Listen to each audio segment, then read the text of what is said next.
Hello my dear students. तो हम लोग पढ़ रहे हैं स्टोरी लॉस्ट स्प्रिंग। इसमें हम लोगों ने कल पढ़ा था कि दिल्ली की बाहरी सीमा पर स्थित सीमापुरी में रहने का मतलब क्या है? कबाड़ी का काम करना है। अर्थात वहाँ के लोग कबाड़ी का काम करते हैं, कबाड़ बीनने का, और कचरा उनके लिए सोना है। एक प्रकार से वह उनकी रोजी है, उसी से वह अपनी रोटी कमाते हैं और उसी से वे अपना घर बनाते हैं, जो भी टीन डाल करके या तिरपाल डाल करके इस तरीके से वे टेंट लगाकर रहते हैं। तो इसमें जो साहिब है और आथर का वार्तालाप आगे फिर होता है।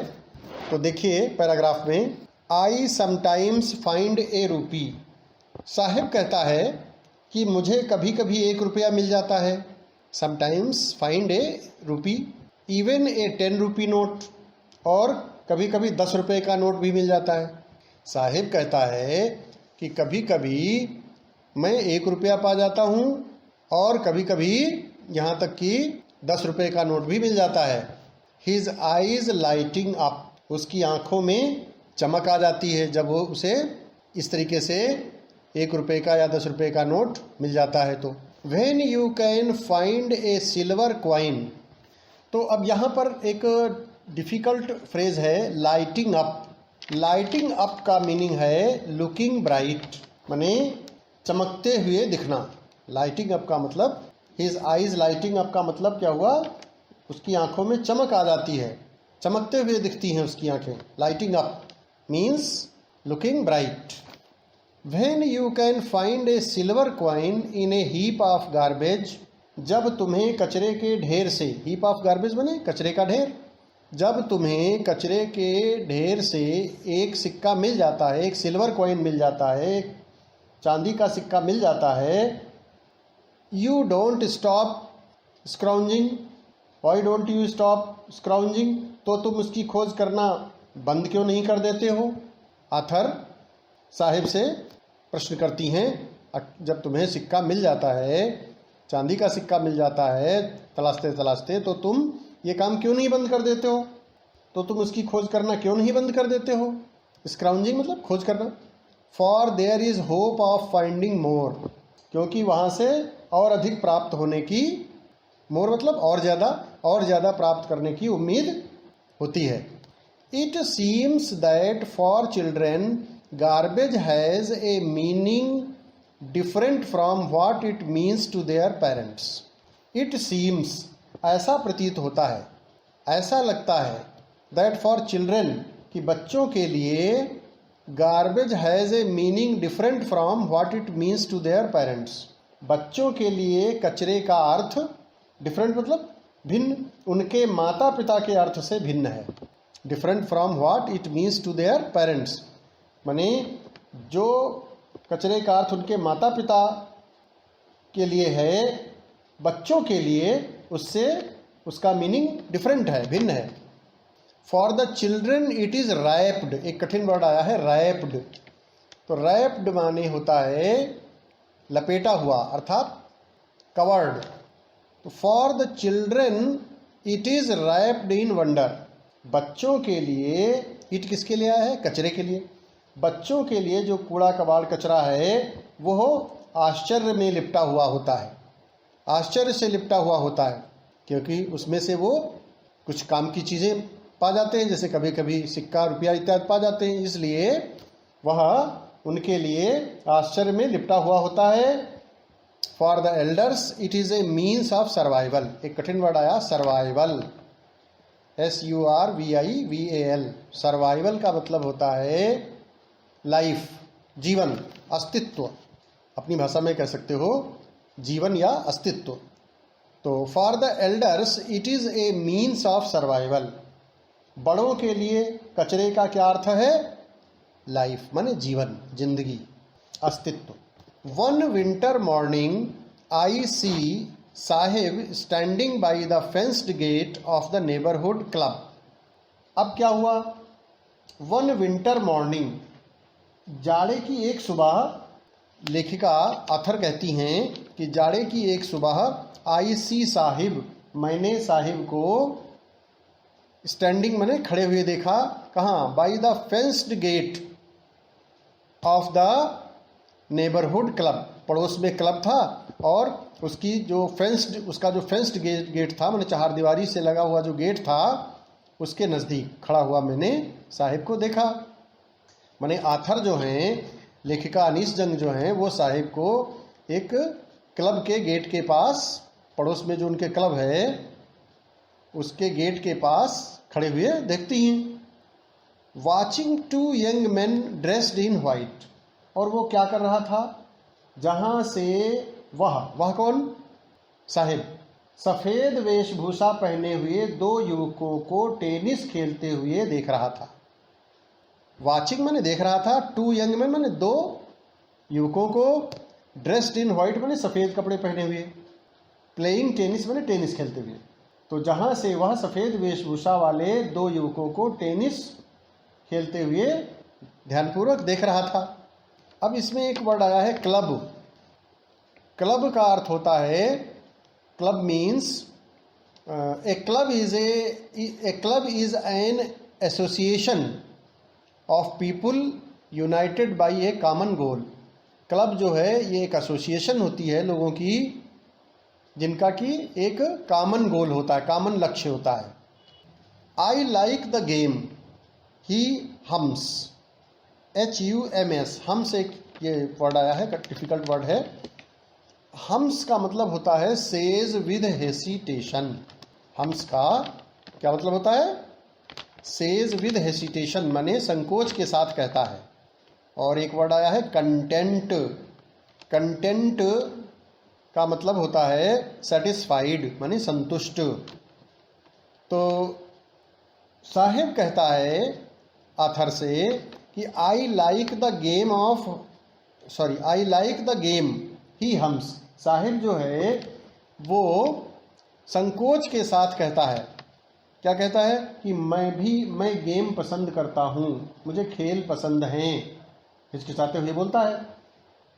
Content to watch it standing behind the fence, और संतुष्टि के साथ, संतुष्ट होकर के बाड़ के पीछे से खड़ा होकर देखता है। बिहाइंड द फेंस माने चहारदीवारी, चहारदीवारी के पीछे से खड़े होकर के देखता है। क्या देखता है? गेम देखता है, टेनिस खेलते हुए जो लोग खेलते हैं उनको। I go inside when no one is around he admits, और वो कहता है कि जब कोई आसपास नहीं होता है तो मैं क्या करता हूँ? मैं अंदर चला जाता हूँ। Go inside when no one is around, जो मेरे आसपास कोई और मुझे नहीं दिखाई पड़ता है तो मैं क्या करता हूँ? भीतर चला जाता हूँ। साहिब कहता है कि जब कोई नहीं होता है तो वो भीतर चला जाता है। और क्या कहता है? The gatekeeper lets me use the swing, चौकीदार जो गेट कीपर है वह मुझे वहाँ झूला स्विंग माने झूला झूलने की अनुमति दे देता है। लेट्स एक वर्ड आया है लेट्स, तो लेट्स का मतलब होता है परमिट्स, अर्थात अनुमति दे देता है, परमिट दे देता है, मतलब परमिशन दे देता है। Sahib too is wearing tennis shoes, Sahib भी टेनिस के जूते पहने हुए हैं। Sahib too is wearing tennis shoes that look strange, जो कि बड़े अजीब लगते हैं। That look strange over his discoloured shirt. Discoloured shirt का क्या मतलब होता है? माने shirt that has changed in colour, ऐसी शर्ट जिसका रंग जो है वो फीका पड़ गया हो। And does not look new और क्लीन, और जो साफ सुथरी नहीं दिखती है उसको हम कैसी शर्ट कहेंगे? Discoloured shirt. तो Sahib too is wearing tennis shoes that look strange, Sahib भी टेनिस के जूते पहने हुए हैं जो कि अजीब लगते हैं, विचित्र लगते हैं। किस चीज़ पर? डिसकलर्ड शर्ट पर। एंड शॉर्ट्स, जो डिसकलर्ड शर्ट और शॉर्ट्स बने जांघिया पहने हुए हैं उस पर वो चीज़ बड़ी अजीब लगती है। जो टेनिस शूज़ पहने हैं वे बड़े अजीब लगते हैं। Someone gave them to me he says in the manner of an explanation, और एक्सप्लेनेशन देते हुए, स्पष्टीकरण देते हुए वो कहता है, क्या कहता है? Someone gave them to me, इन जूतों को किसी ने मुझको दिए हैं। The fact that they are discarded, एक कठिन वर्ड, डिफिकल्ट वर्ड है discarded.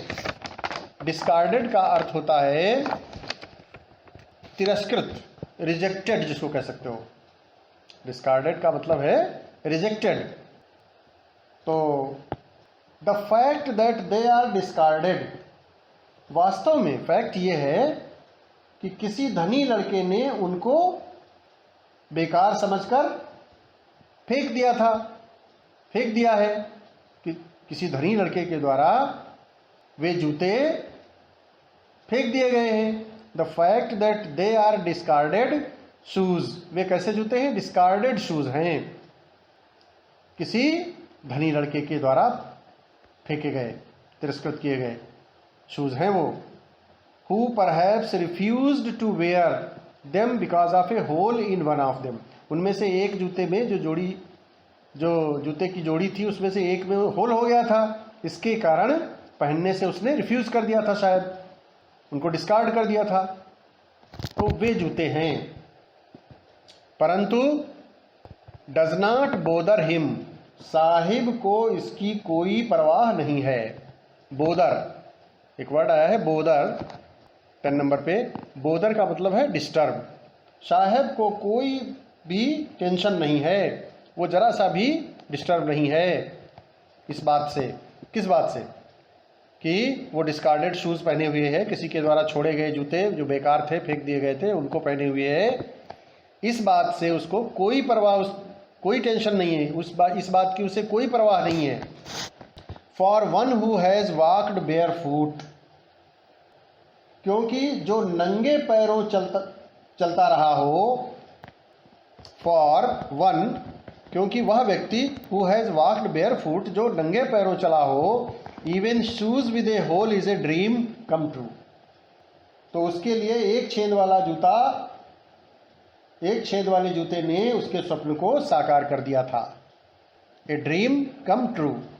But the game he is watching so intently is out of his reach, लेकिन वह खेल, वह गेम जिसे वह इतनी सावधानी से देख रहा था, सो इंटेंटली वर्ड आया है 11 नंबर पे देखो। इंटेंटली का मतलब है अटेंटिवली, माने ध्यानपूर्वक। इंटेंटली का अर्थ है अटेंटिवली, माने ध्यानपूर्वक। लेकिन वह खेल जिसे वह इतने ध्यान से देख रहा था, is out of his reach, उसकी पहुंच से, माने उसकी शक्ति से परे है। This morning Saheb is on his way to milk booth, आज सुबह, दिस मॉर्निंग मतलब आज सुबह। This morning Saheb is on his way to milk booth, Saheb जो है वो दूध के बूथ पर जा रहा है। साहिब कहाँ जा रहा है? मिल्क बूथ पे। बूथ क्या होता है? A stall for the sale of milk, दूध बेचने के लिए जो स्टॉल लगा के बेचते हैं, तो उसको हम क्या कहेंगे? मिल्क बूथ कहेंगे। तो मिल्क बूथ पर जा रहा है आज सुबह साहब, लिख का आथर ऐसा कह रही हैं, बता रही हैं। In his hand is a steel canister, और उसके हाथ में क्या है? एक स्टील का कनस्तर है। I now work in A tea stall, अब मैं एक चाय की दुकान पर काम करता हूँ। वहाँ पर डाउन द रोड, सड़क पर एक दुकान है, टी स्टॉल है, उसमें काम करता हूँ। कौन कहता है? ये साहिब कहता है। किससे कहता है? आथर से कहता है। पॉइंटिंग इन द डिस्टेंस, दूर संकेत करते हुए वह आथर से ऐसा बोलता है। आई एम पेड 800 रुपीज़, और कहता है कि मुझे अब 800 रुपये मिलते हैं। एंड ऑल माई मील्स, और पूरा भोजन मिलता है। Does he like the job, क्या, मैंने पूछा, क्या तुम इस कार्य को पसंद करते हो? आई आस्क, आई मतलब लिख का, आथर पूछती हैं क्या तुमको ये जॉब, ये काम जो तुम करते हो, ये पसंद है। His face I see has lost the carefree look. Author बोलती हैं कि मैं देखती हूँ कि उसके चेहरे से अब बेफिक्री गायब हो चुकी है। केयरफ्री लुक बने बेफिक्री की लुक जो थी उसके चेहरे पर वो अब जा चुकी है। The steel canister seems heavier than the plastic bag he would carry so lightly over his shoulder। स्टील का कनस्तर अधिक भारी प्रतीत होता है। The steel canister seems heavier मतलब अधिक भारी प्रतीत होता है किसकी अपेक्षा? Then the plastic bag he would carry, उस प्लास्टिक बैग की अपेक्षा जिसे वह अपने कंधे पर आसानी से रख करके ले जाया करता था। वुड कैरी सो लाइटली, और वो कौन सा बैग? जिसमें वो अपने कबाड़ को बिना करता था, बीन के इकट्ठा करता था। तो वो बैग जो था उससे जो स्टील का कैनिस्टर है वो अधिक भारी लगता है। The steel canister seems heavier than the plastic bag he would carry so lightly over his shoulder. अपने कंधे पर जो बैग वो ले जाया करता था, कबाड़ जिसमें बीन करके अपने कंधे पर डाले रहता था और उसमें कबाड़ बीन के इकट्ठा करता था, उसकी अपेक्षा ये जो स्टील कैनिस्टर है ये अधिक भारी प्रतीत होता है। द बैग वॉज हिज, वह थैला उसका था। The canister belongs to the man who owns the tea shop, और कनस्तर जो है वो किसका था? उस दुकानदार का था। कनस्तर उस दुकानदार का है जिसका दूध का बूथ था, मिल्क बूथ जिसका था।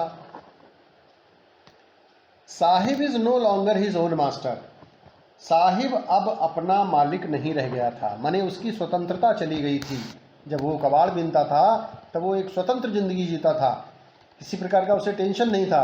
लेकिन अब वो पाता जरूर 800 रुपये है, लेकिन अब उसकी जीवन में वो स्वच्छंदता, वो फ्रीनेस नहीं रह गई।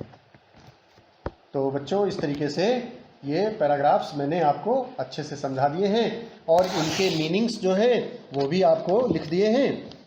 और नंबरिंग तो ही है, जो जिस नंबर का मीनिंग लिखा हुआ है उसी नंबर का पैसेज में वर्ड है, उसी का वो मीनिंग है। और वर्ड पैसेज से और मीनिंग यहाँ से आप सामने सामने करके अपने रजिस्टर में इनको लिख लेंगे।